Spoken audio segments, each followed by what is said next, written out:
Hi guys, welcome to my YouTube channel. My name is Ketleho and this is my design project.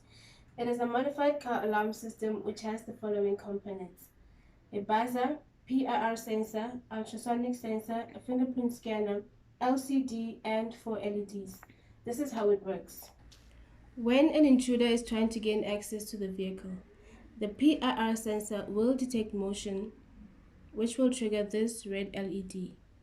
If the intruder is less than 20 centimeters from the vehicle, the ultrasonic sensor will measure the distance of the intruder approaching the vehicle, which will trigger this LED and the buzzer.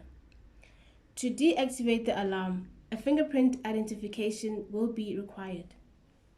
If the fingerprint is not registered,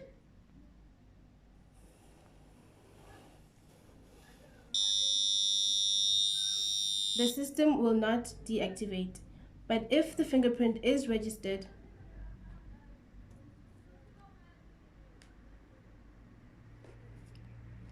the system will deactivate.